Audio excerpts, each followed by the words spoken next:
Eso, estamos en vivo. En el día de hoy tenemos un podcast brutal. Como siempre estoy ahí, uso una palabra en particular y es la palabra pompeado. En la noche de hoy, tarde de hoy, en la mañana de hoy, porque es por la mañana en Australia, tengo a un buen amigo, a good friend, y este tipo está a otro nivel. Es un tremendo triatleta, ya se ha retirado. Como dije ahorita, un tremendo amigo. Si me estás escuchando, si me estás viendo, estamos en broadcasting en vivo desde Australia. Tenemos a un campeón de triatlón en la franquicia Ironman. Tenemos a Paul Ambrose. So, today, la entrevista va a ser en inglés, así que dale play, dale share a esto. Y si tienes alguna pregunta, oye, escríbela por aquí, ¿ok? Que te la vamos a contestar o te la va a contestar. Si tienes una pregunta para este campeón, escríbela por aquí. Si tienes alguna pregunta de triatlón, de cómo se llega a este nivel, ya me han texteado un montón de preguntas y me las siguen texteando, así que sigan por ahí para abajo. Este podcast va a salir en vivo a través de, mira, por ahí te están escribiendo, a través de YouTube. Va a estar en mi canal. Se pueden inscribir en el canal de YouTube, por favor, Coach Randy Soler. Pueden seguirme también en Spotify, va a estar en todas las redes, pero pueden seguirme a través de YouTube y suscríbanse a mi canal, que pronto vamos a tener más entrevistas, pero a través del vivo de YouTube. Así que, sin más preámbulos, nos vamos en inglés. We have Ironman and good friend, Ironman Champion, but first of all, he's a very good friend of mine, Paul Ambrose. What's up, Paul? Hello, I'm sure that's a hell of an introduction, even though I couldn't understand any of it. I try to be as positive as possible, man. I'm sure you are. How's everything, Paul? How are you doing? Yeah, good. You know, we've all had crazy times with COVID and everything, as you can expect. So I would say good, you know, despite everyone's circumstances that we're dealing with. I'm very fortunate being back in Australia because at least with everything shut down that we've had in the past, I've still had the ocean and the beach, and I've, you know, tried to get in there as much as possible. So quite fortunate for that. Wait, I have a question. Don't you miss the beach in Boulder? Not at all. Not at all. Don't you miss Boulder Rest, which is the big beach in Boulder? Oh, that place is disgusting. I only swam in there because of necessity, not because of enjoyment. Yeah, I bet so. I totally get it, man. I miss the ocean so much. So what have you been doing in Australia? Have you been, I heard that you have been surfing, swimming in the ocean. Not talking about training related, just are you having fun in Australia?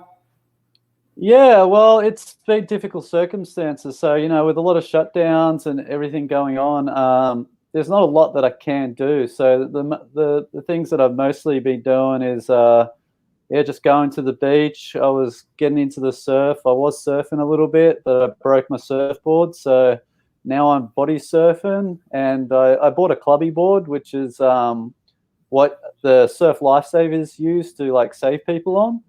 I just bought them just to play around and do a little bit of kind of an alternate version of exercise on there.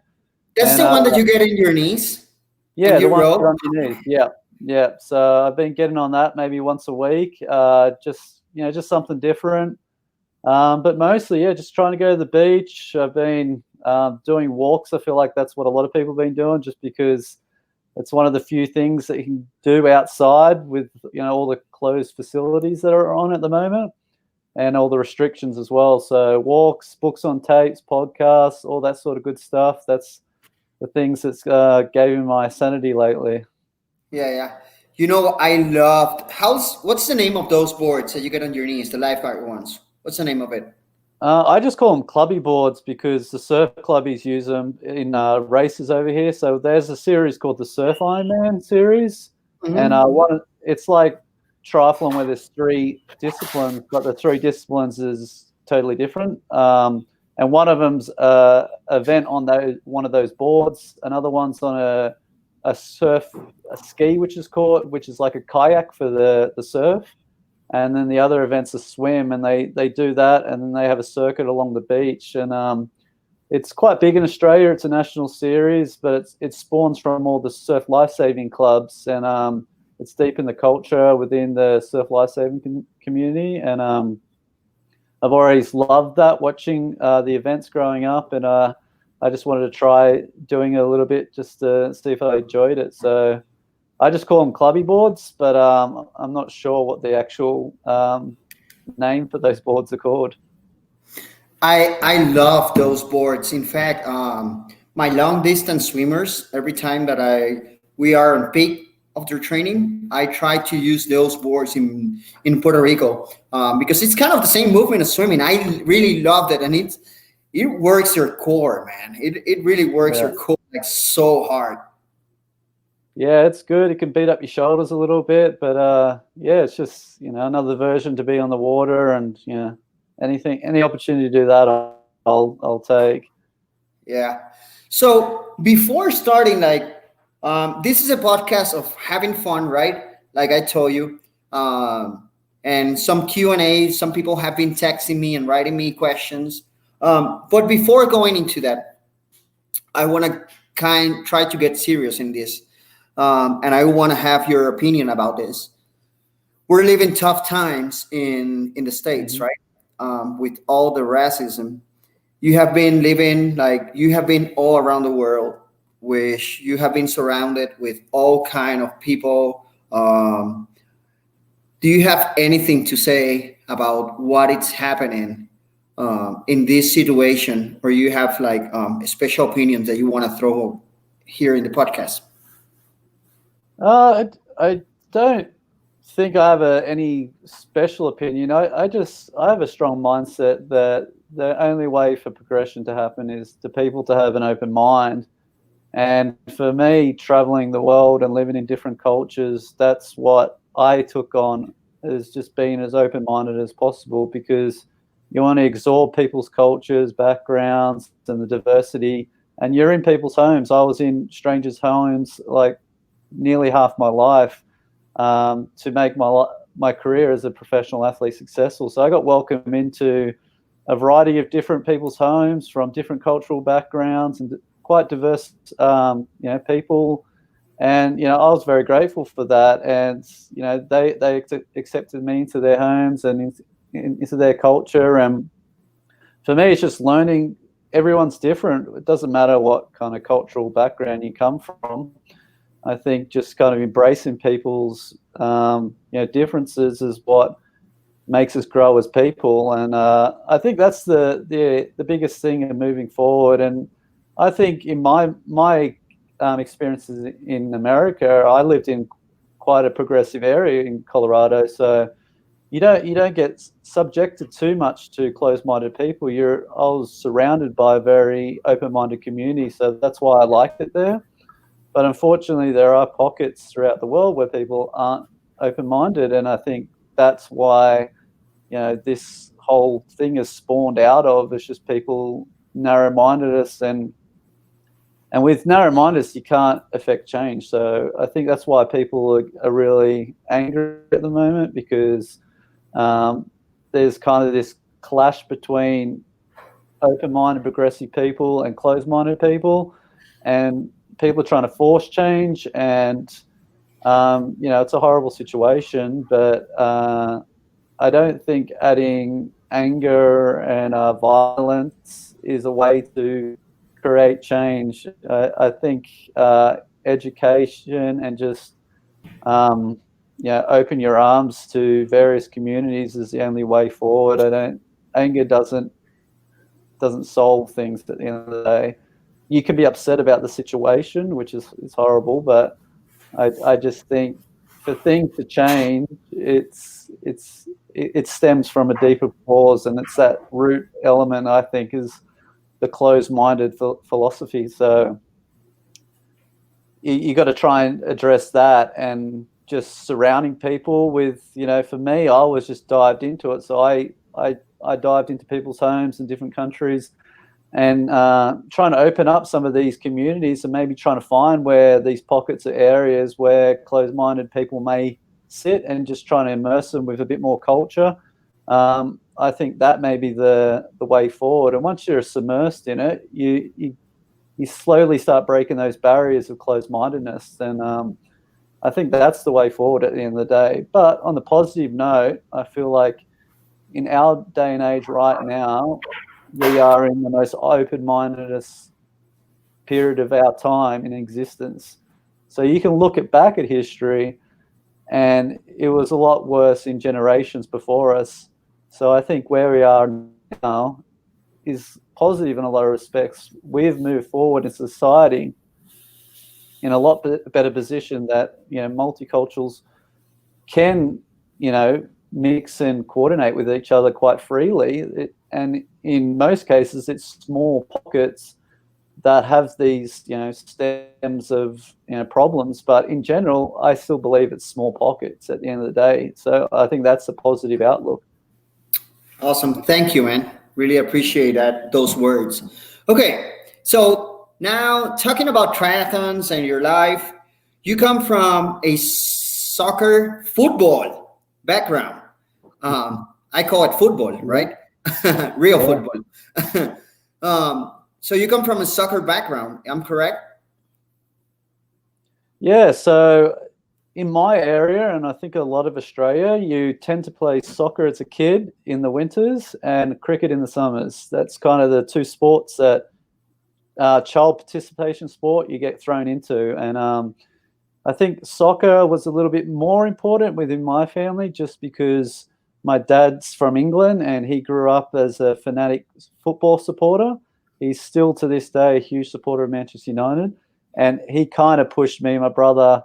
He wanted us to be, the next Ronaldo or David Beckham or one of these great superstars, because, what a life it would have been. But fortunately, I love the sport. It's not my deep passion and desire, so I didn't go, 100% like I did with triathlon. You still owe me a game. Let me tell you about that. Oh yeah, you missed our one soccer game. One soccer game. Christina have her shoes. Christina still have her shoes. She haven't worn it since that day. I actually signed up to a soccer league when I first got back to Australia, and it was like a mixed league, adult league, and it was going. Our team was very mixed, so we had some good players, but we had some very, very beginners, and it was a lot of fun. We weren't winning every game. We won a couple, but I started getting back into soccer actually when I got back to Australia, and then it all got cancelled because of Corona. But I found a lot of fun with it again. Do you call it soccer in Australia as well? Yeah, most places you call it soccer over here. Yeah. Okay. So what makes you, until what age do you play soccer? Because then you became a swimmer, right?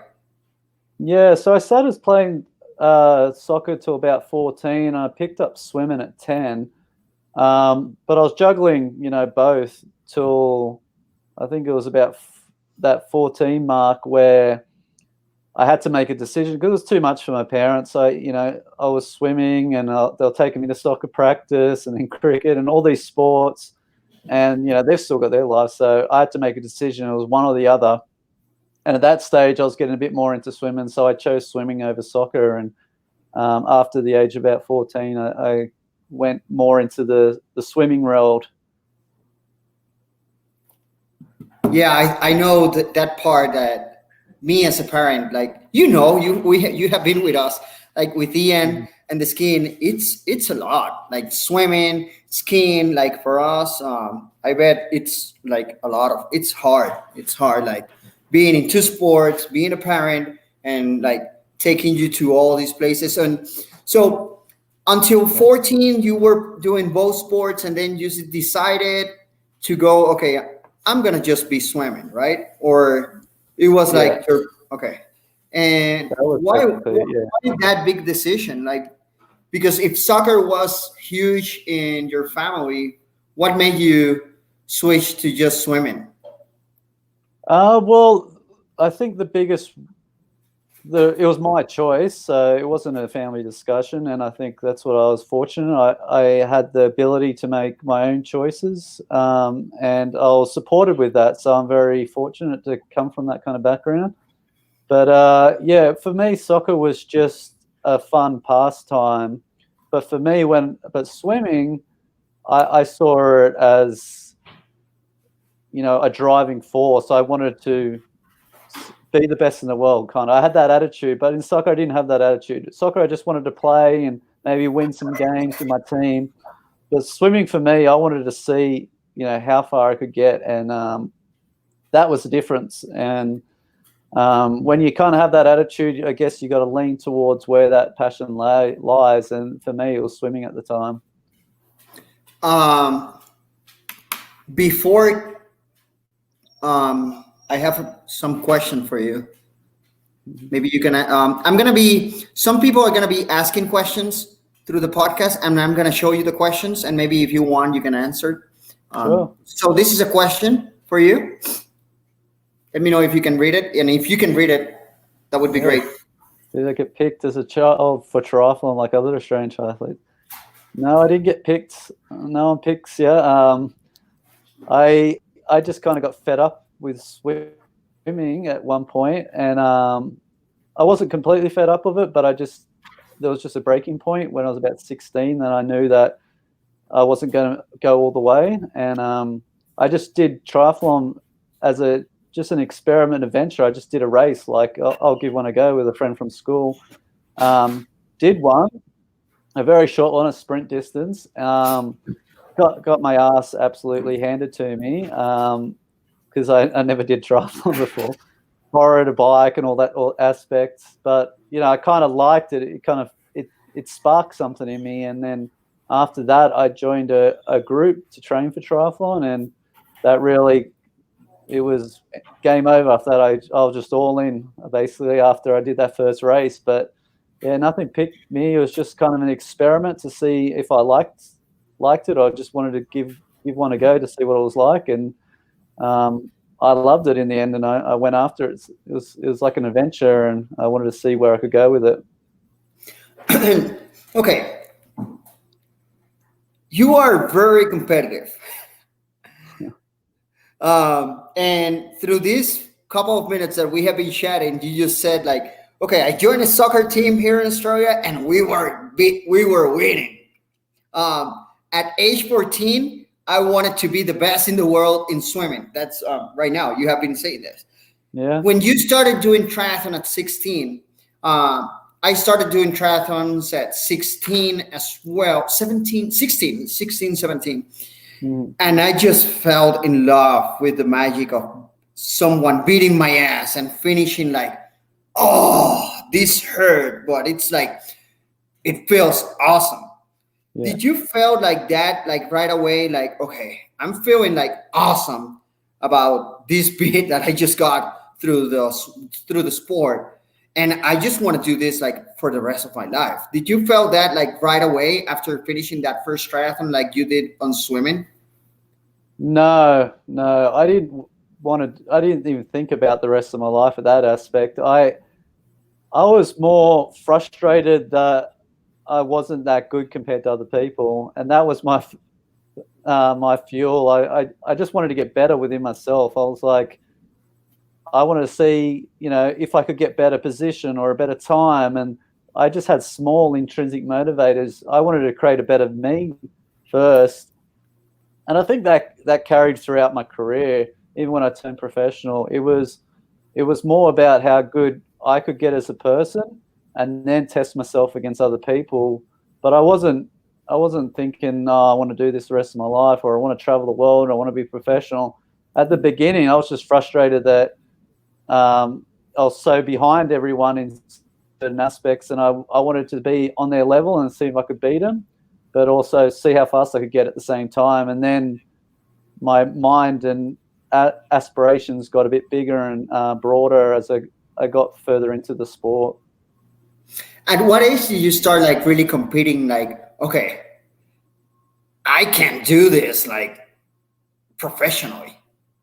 Do you remember that point, or it was like? No, I do. I remember, I think I joined that group around 16, 17, and the coach, when I first started training, and he said, you'll win the Australian Olympic distance championships in 1 year.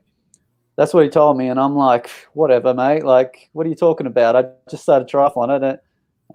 Whatever, I'll give it a go. And he said that, and I trained with him. I trained my ass off for a year. Well, twice a day before and after school, on the weekends. And then that year later, after he said that, I won the Australian Olympic distance champs. And I was like, shit, that's when it really hit me. I was like, after that, there was no going back. I was like, well, I'm already the best in my country for, I think it was the 16 to 19 years age group or whatever it was at the time. I'm professional's the next step. There's no other. Oh, we are losing connection right now. Paul Ambrose, he's just talking about his first triathlon and the transition that he made from being a age group, and when he won his first triathlon, which was the Olympic he was the Olympic national champion 1 year after he started triathlon, and he's telling us like that story like right now. Yeah, Paul. Yeah, sorry, I cut out there for a second. Yeah, so that kind of that spawned me to go pro after that. So I qualified for my license after winning the national championships, and I started going into the kind of junior ITU circuit. So I was racing. It was called Junior Pro at the time. They had their own category to develop young pros. So we did the same ITU circuit as the full professionals, but we had a subcategory with other young professionals basically, and I was racing that. So that was kind of my next goal, was trying to be the best in that category, and that was quite competitive. There was a lot of great talent. I don't think I ever won the national championship in Junior Pro, but yeah, and I was up there. I think I was in the top 3 in that category in the country at the time. And then after that, you started racing. It was called under 23. So under 23s, you started racing with the pros. So you're in the same race in the ITU races. But then when it comes to the awards, you've got another category that the people aged under 23 years old in the professional race. You're also, so that was kind of a sub goal for me, was trying to get good in that category. And then you're also racing against the best in the world. So you could see where you're at, but that was way deep end when I was in that. I was like, damn, you come from this kind of amateur sort of lifestyle, and you're suddenly racing the best in the world within, a year or two of starting the sport. And these guys are men who have been in the sport for, maybe a decade, who are just absolute talents and machines. And it really, it's basically like starting the sport again. You're getting your ass kicked, and you're like, fuck, this whole level, like, how do I even get to there? They're so impressive. But yeah, just kind of went down that path, and it was just another challenge, another obstacle I went down. So today, I was talking to my athletes during a training session, especially one athlete. He was doing a 5K time trial running. So by the end of the session, he dropped 16 seconds. Which was amazing. He did a PR like this morning. And I was talking to him because at some point his mind started like playing tricks on him. Like always, like if you don't train your mind, you won't be able to challenge yourself, right? You can start to giving up and those negative thinking.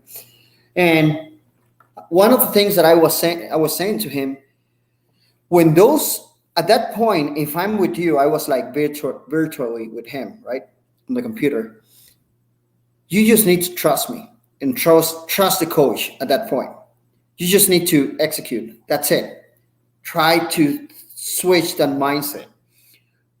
Did you trust your coach at that point when you made that transition? Because I think coaches made a role like very important. It's for me, coaches, it's what makes you an athlete during the process. That's the way I think. That's what happened to me. At least that was my experience. Did you trust your coach at that very moment, or through that year you were like, oh yeah, I think I can do this. I'm just gonna trust this guy. It was like that. Yeah, well, especially after that, initial when he said within a year you'll win the, national championships, like that gave me huge trust in him after I achieved that goal. So my I was 100%, doing everything he said. I was doing all these like crazy sessions, did everything he said and believed in him. But to a point, when I started racing professional, it was very hard to leave him because I came from nothing. I knew nothing about the sport, and my whole education about triathlon was through him. And for me, the biggest challenge was leaving him. So we had a group that started off with about 20 people. His training was so hardcore that by the end, there was me and only one other person left in the group. He just burnt out all these athletes. He was so hardcore. And I just wasn't enjoying the sport so much anymore. And for me, I had to make a decision, is if I'm going to keep doing this, I've got to enjoy it. So I first left the group, and the other guy who was still in the group, funny enough, left with me because he was only still in there because he was there because of me. He didn't want to be in there either. And we started doing our own training on the side. And then I eventually started training with Chris McCormack a little bit after that. But for me, that was a huge risk, and I didn't know. And I had to really learn from scratch at that stage, myself, the sport, and everything. And looking back, that was probably the best decision I ever did, because, there's a lot of great coaches and a lot of people like myself that didn't know anything. They can get you to a certain point. But when I was racing professional, I don't think he had the skill set or the education to really develop me into the area that I needed to be developed. So I really had to go out on my own. And ideally, I could have really used a coach throughout my career that could have had the understanding on how to develop me through that professional area. But after I left, I didn't really trust anyone, because I got to a point when I was racing with him for a while, and I wasn't progressing anymore. And for that was another reason why I had to leave. And after that, when I started learning on my own, it started going the opposite way. So I believed that I had all the answers and I would just work it out. And then for my whole career after that, the next 15 years or so, I was predominantly self-coached. And looking back on my career, probably I could have used a coach throughout my career, but I didn't really trust anyone after that. I believed I'll just work it out myself. I'll listen to some mentors like Chris McCormack and a few other athletes, and I'll just piece together what works for me and just go by the old trial and error. So what didn't work, I'll try not to do, and what works, I'll stick to that. But another thing happens with that is I started finding things that worked to a point, like when you're starting triathlon, and I got fairly good, and I won a couple of races, but then I couldn't progress past that. And that's probably when I really needed some in-depth scientific understanding of the sport and how to develop. But I was my own worst enemy at that point. I didn't really trust anyone. I thought I had all the answers, and I probably could have used someone. But I was also at a point where some of the good coaches that I would have liked to use, it was just too expensive for me. And for me, I'd rather pay rent or pay groceries than pay a coach. So I kind of had a weird, when you're supporting yourself as a professional athlete, generally you don't have much money, and that was kind of another hard tipping point where I probably would have liked to have a coach, but I just couldn't afford it at the end of the day. So my priorities was just stick to what I know and just try harder. And then there's a lot of aspects where as hard as you try, you might be doing something wrong, and that's why you're not progressing. And that's what happened. I think in my last five or so years before I left the sport is I was doing everything I could possibly think of, and I wasn't getting any better. And I think I could have got a lot better. Now leaving the sport, and I've done a lot of research on nutrition and physiology, I think I could have done a lot of things better now looking back. But I was just so caught up with the routine and just trying to like scrape the next paycheck from the next race, or desperately trying to find the next sponsor. I just didn't have time to piece together the perfect package. So I got to where I was, which was a fairly decent level through scraping and just really hard work. But I think I could have got even further if maybe I had that mentorship, and I might have had a bit more of support where I could just take a step back and not panic about all these like fundamentals like rent and food, and just go, okay, what am I doing wrong? And like there was a lot of times in my life where I panic raced. I did 5 or 6 extra races that I probably shouldn't have done just because I was so desperate for a paycheck. But I had to. There was no money coming in, and the only way a lot of periods of my life for money coming in was to try and get a podium or the top 5 in a race, because that's the only way I'm going to feed or pay the rent. So I was a lot of athletes have to go down this path, but you don't get the best out of yourself, and you race yourself into a ground, and you're doing a lot of things error, you're not recovering. There's a lot of fundamentals, and I think if I was able to have a coach and a mentor throughout that whole process, I might have been able to do things a lot better. I want to talk about that a little bit more. But before chatting about that, you are the 4th person that I talk about in this podcast about enjoying the sport. In fact, on Tuesday, I was chatting with Michael Lovato, which you know him. And we were talking about that, about enjoying the sport. A couple of weeks ago, I had someone from Costa Rica and someone from Mexico, both professional triathletes as well. And they were talking about that as well. They were talking about the moment that I don't enjoy the sport is the moment that I'm done with it. Mm-hmm. I have to enjoy the sport because it's too much pressure that I have around. And you just talk about that. Did you felt, I know you talk a little bit about that, but did you feel that way before like retiring? Like say, okay, I'm done. I'm not enjoying this, and this is way too much pressure. Without talking about the sponsorship and anything about money related, because I want to talk about that later on.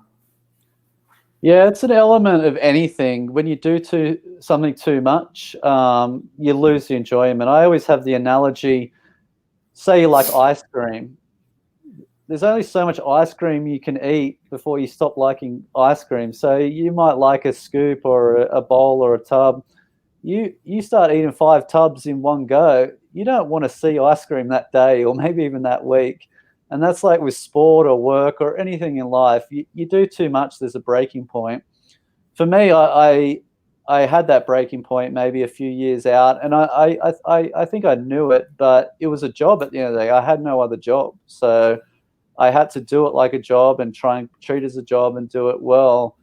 And it's hard because the elements that I had when I was enjoying the sport, I had a good network of friends that I trained with. We stopped for coffee. We had beers afterwards in the afternoon. It was a community. I really loved that. And that's what I really thrived. So you trained hard but you socialized. It was a whole encompassing package. For me, when you travel on your own, you're out the sport, and then your friends and your network, they retire or they move on to other things. You start losing those fundamentals. For me, what enjoyed the sport. So you have to do a lot of stuff on your own, and you don't have like these friends that hang out. And then, for me, being in the professional areas, I noticed more than ever, like moving to Boulder, that was trying to find other, young pros to go and have a beer with afterwards, and no one would. They were so serious. They're like, no, I've got to go to sleep and I've got to go to bed early. I'm not recovering. That's not good. It's not right on my nutrition plan or whatever.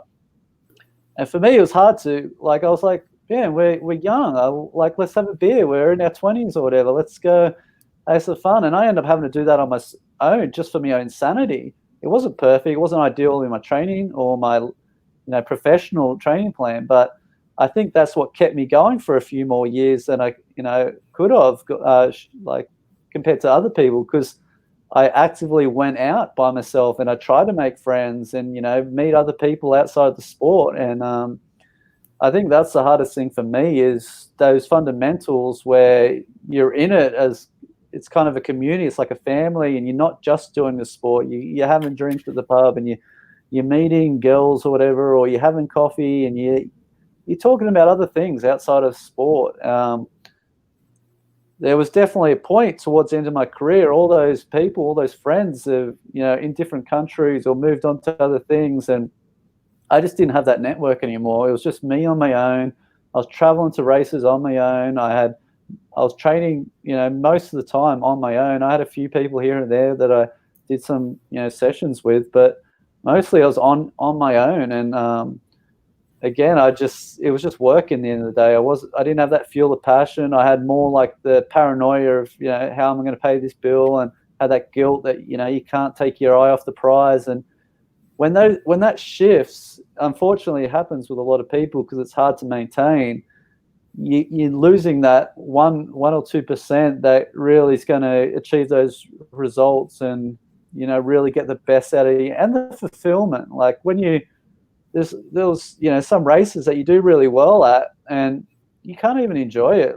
Like there's no after parties anymore. You don't finish a race, and me and you, when we started the sport, we used to all go to an after party and have beers and dance and do whatever.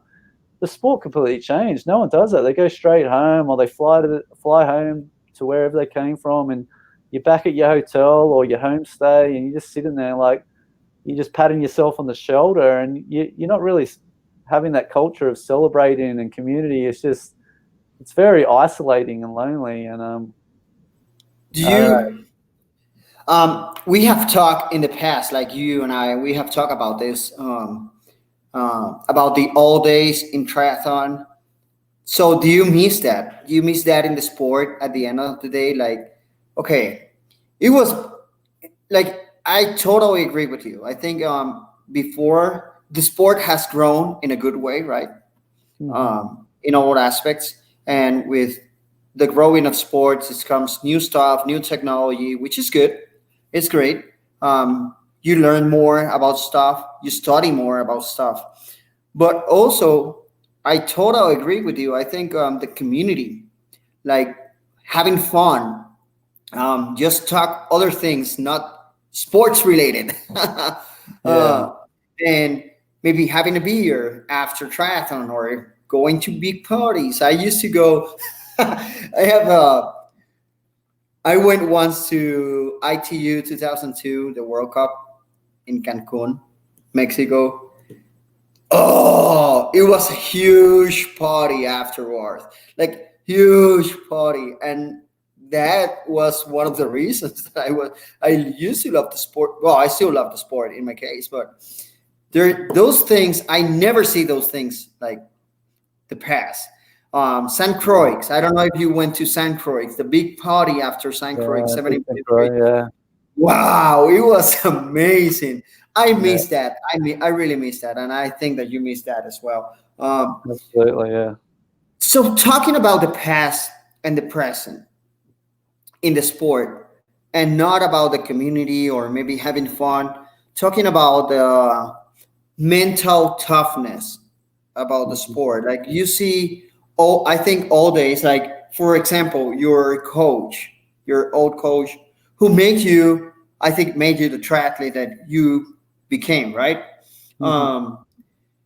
But he was like all strict. Okay, we're gonna kick your ass like daily basis. And I saw a post on Facebook the other day that you put something like this massive hardcore session. Do you think that also have changed into new athletes, like that mental toughness in the sport? And it doesn't have to be in triathlon, it can be like in all sports. Yeah, I think you've got it. It's always going to be there because you can't compete at a high level in any sport unless you have mental toughness.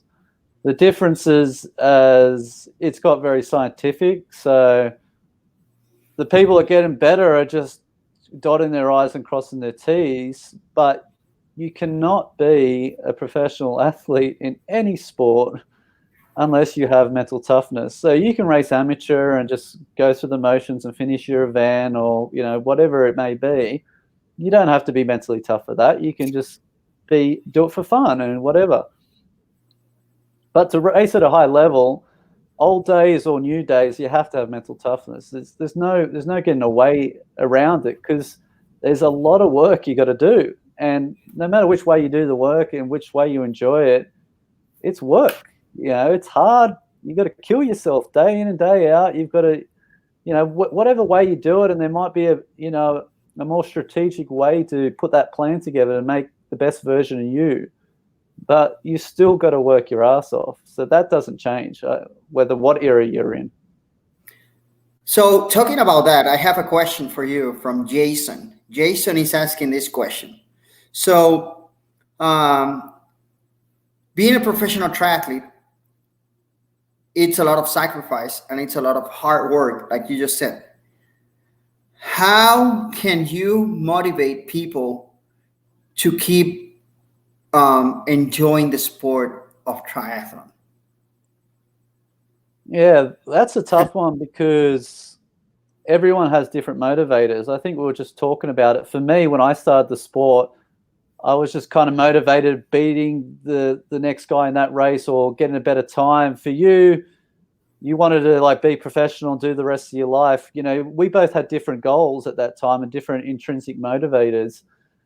So everyone's different. For my understanding is that you've got to find whatever that intrinsic motivator is. So I wanted to beat up the people in that category or do a faster time. And that was at that time my intrinsic motivator. And then I also, to enjoy the sport, I loved going to those after parties. Some people don't like it. I loved on my training ride stopping and having a coffee halfway and just chatting about nonsense and looking at the beach. Some people might not like that.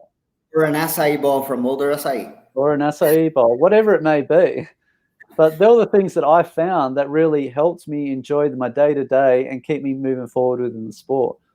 Other people, I don't know what that may be. You've got to find that yourself. But there must be signs that you see within your day or whatever made you start or wherever you are at the time is motivating you, and signs that days that make you more happy than others, and try and highlight whatever they are and lean more towards those. So I talked to you a little bit just a second ago, I used to go out to the bars by myself because no one else would go with me, even though it's not ideal, but I needed some enjoyment in my life. I couldn't just train my ass off, but that was another thing that kept me going a bit longer, because if I didn't go out and have a place where I could go and vent or enjoy or talk about anything besides triathlon, I probably wouldn't have done it as long as I did. So I was always seeking things that kind of gave me some enjoyment out of life and try to do them as much as I could within reason. Nice. Thank you. I have 3 more questions for you. And the first one, it says, what has been the toughest race for you as an athlete? Oh, yeah. Or the toughest moment?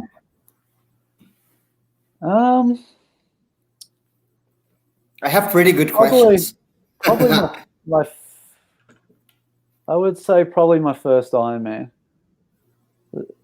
I went into it a little bit cocky and not really didn't really even train for the distance. I was still doing kind of short course and half Ironman races.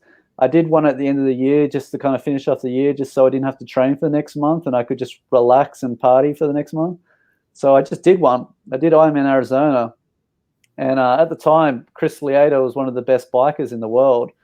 And I was on the bike course with him, and I was trying to surge him and drop him, and I thought, oh, he's not that good. Like, I'll drop Chris Leato. Everyone's talking him up. He's got all this hype and all this stuff. Anyway, he's just sitting back patiently, letting me do my thing, but it's still keeping me an eye's view. And then towards the end of the bike, he just drops me. By the time I got off the bike, I was absolutely spent, and I managed to run the next, 15 to 20 Ks. But the next half marathon, I had to walk. I could not physically run anymore. My body was so depleted, so gone. I ended up finishing the race just because I had to finish my first Ironman. But I was in so much agony after that. My body, I couldn't stand or walk, or I couldn't move. My body was just so depleted. I was in so much pain. So I probably, there's a lot of areas where a lot of races were my hardest, but I think that shock and then the pain afterwards was probably one of my most hardest races. I have another question. That's a great one. Have you had a moment during the race that your body wouldn't react and you just finish with your mind, like the mindset that you put on during the race, and you had a great result because of your mind? Yeah. Does that make sense, that question? Yeah, absolutely. I've got a good example of that. So the first time I won Ironman Australia, I was leading the race from start all day. So I led the swim, I led the bike. I had quite a big lead off the bike. Anyway, I got to about a 25K mark on the run, and the ball on my feet, I lost all my skin. I had terrible shoes and friction in my feet, so my skin completely rubbed off, and it was just the tendons and bones left underneath my foot. I was in severe agony. Every time I touched the ground, or just having my foot in that shoe was just causing me an immense pain. But I was leading the race, and it was Ironman Australia. It meant a lot to me. So the last 20 Ks or whatever what it was, I was in some of the most physical pain in my life. But I remember counting each witch's hat or cone, whatever you guys may call it, and just focusing on trying to get to the next one, and just not stopping, because I wanted more than anything to win that race. It meant so much, and I did. My mind got me to the end. So I was in so much pain. I went to I partied all night on it too because I was so excited. But I remember going to the pharmacist afterwards, and they were like, "Oh, you should get surgery on that. That could get infected, and you might need to get it amputated." And I was like, "I'll be all right. I'll just put some antiseptic and wrap it up." And I was in a lot of pain in the next few weeks after that. But yeah, that was just a time that my mind got me to the end, because I just wanted it so much. So I just pushed through it. Yeah, I think he says the shoes, right? That's a question. Yeah. Looking back, I can't remember what shoes it was. It might have been You don't have to say the name of the. Yeah. Well, my understanding, it was kind of a friction problem. My foot was moving around too much in the shoe, and I just rubbed the skin off completely. Just too much friction down there, and it was really bad. It was terrible. Do you have pictures of that? I do somewhere, not off the top of my head, but somewhere. I remember putting a post up somewhere. You have to post that. Yeah, I remember my friend that was rooming with me. He was blown away how disgusting it was. You have to do like a throwback Thursday with that picture. Yeah, it's something that you don't want to be eating when you see it. It's not good. Here's another question, Paul. What do you love about thinking that you're in the sport right now, right? By the way, Paul just retired like this year, right? This was your first over a year ago. So I think I can't remember my last race was it was Ironman Chattanooga was when I stopped after that, basically. I think it was 2017, was it? 18? Yeah, 2018, Ironman Chattanooga, which was in October or something like that. So maybe 1 year of retired. So thinking that you're still racing, what do you love about the sport, and what benefits you as an athlete, being a professional triathlete? Yeah, the things that I liked about the sport is that I liked going to see new places. It forced me to go to areas and towns that I'd never been before.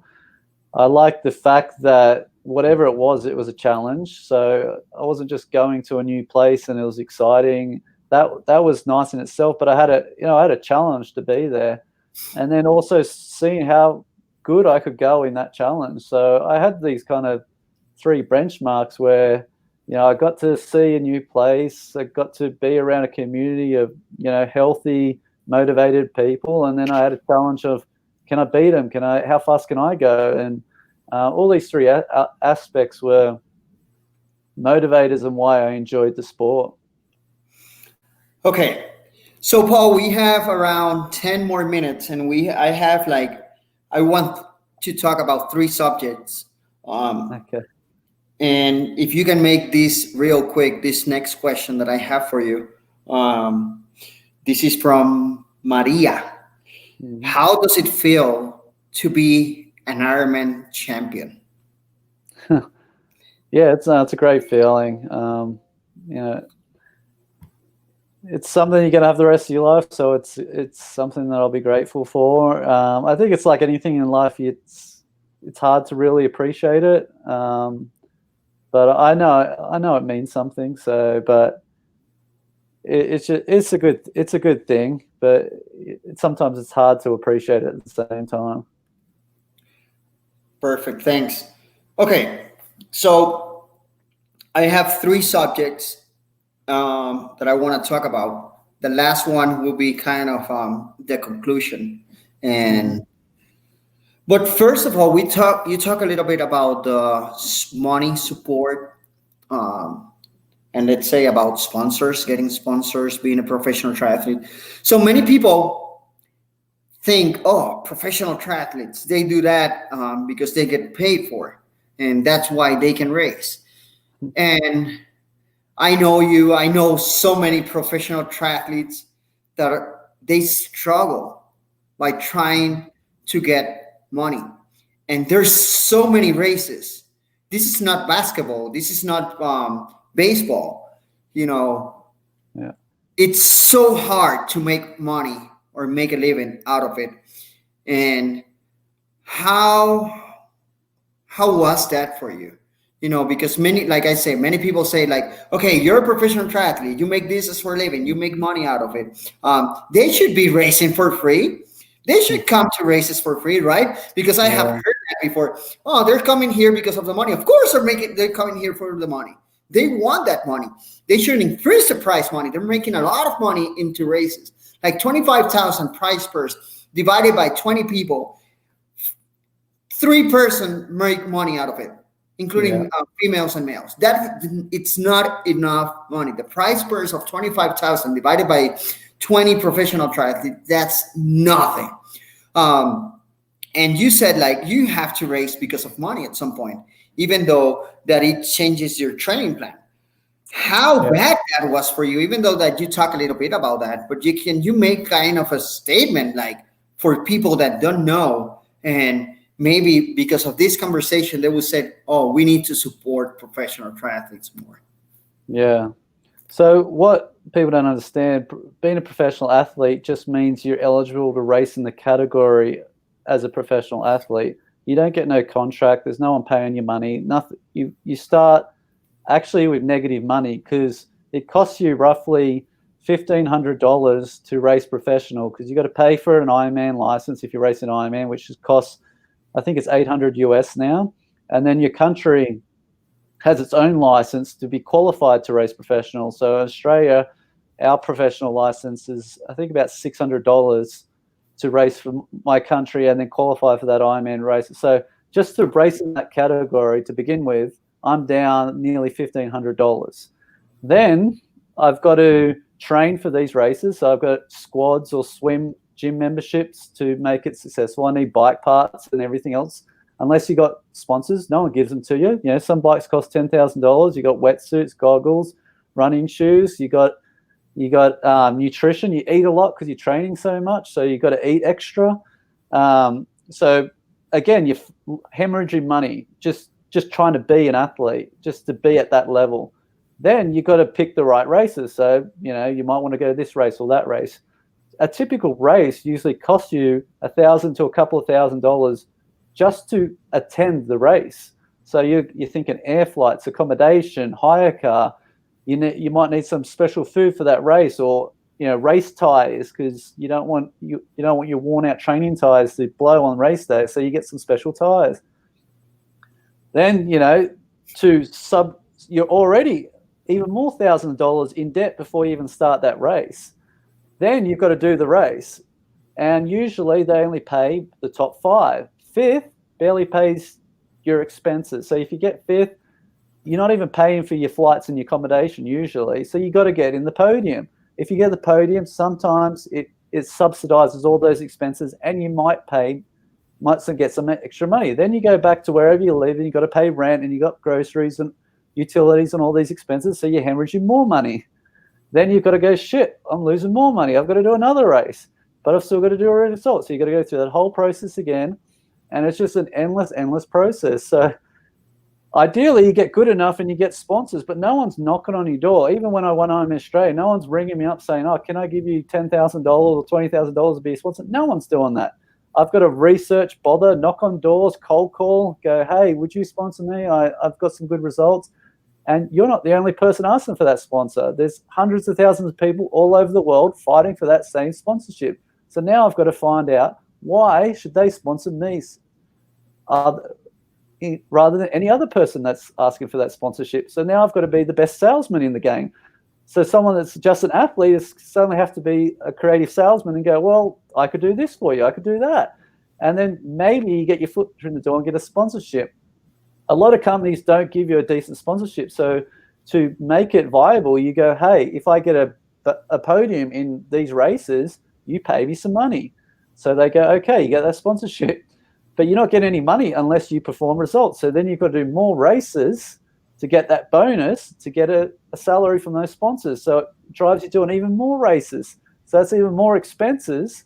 And if you don't perform in those races, suddenly you just hemorrhaging more money because you just went to that race, paid a couple of $1,000, DNF, didn't finish or didn't get in within the top 5, more money's lost. So you're just accumulating debt onto debt and a debt. And unless you're performing well or being very strategic with the races you go to, you're not going to make a living out of it. It's very, very hard. Wow. So being a professional athlete, being a professional triathlete, which is, I think it's one of the hardest sports like ever, and money costs. It costs a lot and you don't make enough money. And that's a fact. And it's not because Paul is here. I have, like I said, I know so many people that are in the same page and they end up like, I'm done, you know, and with all this social media, in fact, you have to do social media. So that's a new thing. So you have to be like 2 hours daily on social media thinking. So it's a lot of work. Okay. 2 things. And this is a subject that I really want to talk about. What do you think about the doping? I know there's so many people, so many age groupers, there are doping these days, and professionals. So, and I hate that, and I want to see your opinion as being used to be a professional triathlete, and I know that you have heard or seen like so many of these in people around that are doping. Yeah, I think it's always going to happen. For me, there's always a way to get around the system, and that's just a way to get around the system. For me, it's an ethical thing at the end of the day. I hate it, and I wanted to go in there to be the best version of me against other best on a fair playing field, and that's the problem I have with it. And I just don't think people should be doing it. And if they're doing it, at the end of the day, I think even when they leave the sport and they got these results or whatever, it's hollow it's a hollow victory. At least with my victories, now I'm retired, I can say I've earned them. I've, screw it and done what I can. I might not have had everything I've wanted, but I've earned whatever I've done. It's mine. But if I did it, through cheating in any way, it's not earned. You can win all the races or whatever it is. You leave and go to your deathbed, mate. What are you living for? Who you lying to? No one cares at the end of the day. The friends that think you're doing well because you're lying to them, they're not going to be your friends in 5 or 6 years. The only person you have is you and your family at the end of the day when you move on for sport or go to other things. And if you want to carry that with you, you're not living much of a life. It's a hollow achievement at the end of the day. So that's what I have with it at the end of the day. It's worthless. And why do it? Why go through those risks for no reason? Damn, that's awesome. And talking about family and friends, you had the support of your parents, as you said before in this conversation. And I always try to, during this podcast, I always try to talk about this, being a parent, and then I'm all into my kids and try to support them as much as possible and try for them to enjoy the sport or any sport that they choose to from.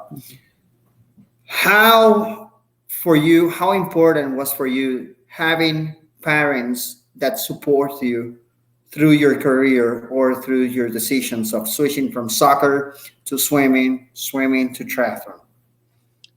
Yeah, no, I took it for granted because you don't realize what you've got till I think you're a bit more mature and get to reflect back. But I think it's important to, what I've learned at the end of the day is it's hard to have passions in life. I think that's my problem right now. I've kind of left triathlon, and that was a huge passion of mine, and I don't know what I'm passionate about anymore, and I feel lost in a lot of respects. And that's the takeaway I've got out of having that support, because having a passion about anything is rare. There's a lot of people that aren't passionate about anything. And if you've got a passion, and that's what makes people successful at the end of the day in anything, whether it's business, sport, whatever it is, you've got to have that passion to be good at it and enjoy it and, live life, because that's what life's about, is finding that passion and leaning towards it. And I think having the autonomy to lean towards whatever passion it is, like I mentioned earlier, I didn't know that I wanted to be a triathlete. I just had the opportunity to learn and discover it, and then I found a passion for it. But if I had a strict regime parents that I didn't have the autonomy to have curiosity, to give things a go and, explore these things, I may not even been after. Might have lived my whole life up to now without knowing any passion. At least I can say right now that I've had a passion in my life. And there's a lot of people that might not have. Nice. Paul, I always try to finish a podcast in a positive way. So before going to that positive quote or whatever you want to say, if someone wants to contact you, I think you are into coaching. I see your website. If someone wants to hire you as a coach, swim coach, triathlon coach, running coach, how they can contact you? Yeah, I haven't really been coaching for. This is your chance, man. No. This is the way that, contact me if you want. Yeah.